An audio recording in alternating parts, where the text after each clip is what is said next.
This was the 15th year since bills were introduced in the U.S. Congress to finally acknowledge and assist the downwinders of New Mexico and other places.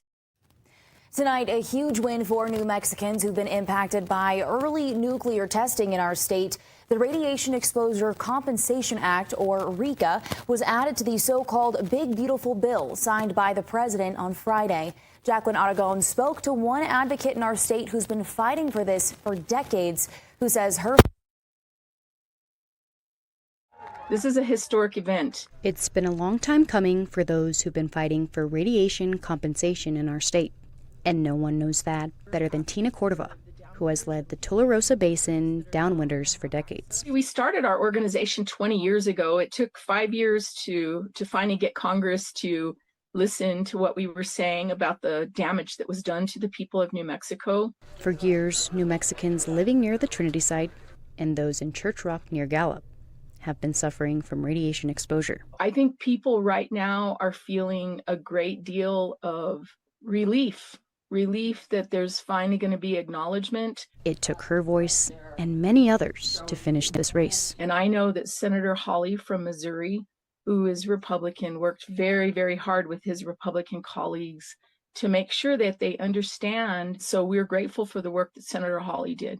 But let me just remind everybody, without our 5 members of Congress, without the hard work of Senator Lujan, Senator Heinrich, Representative Ledger Fernandez, Representative Stansbury, Representative Vasquez, who represented us so well, who never allowed this to die. New Mexico's delegation did not vote in favor of the One Big Beautiful Bill.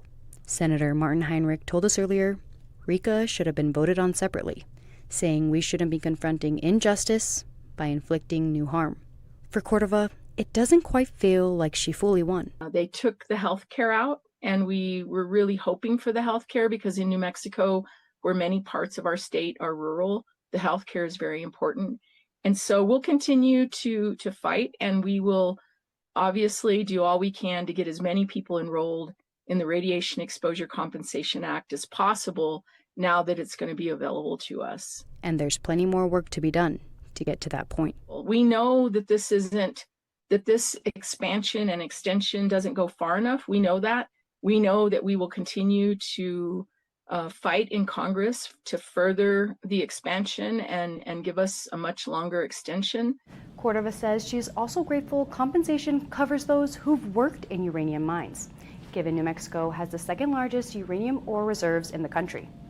But there is a possibility of restarting those mines after President Trump signed executive orders aimed at bolstering the nuclear industry. The funding for this current version of RECA will end in 2028. Jacqueline Aragon, KOB4.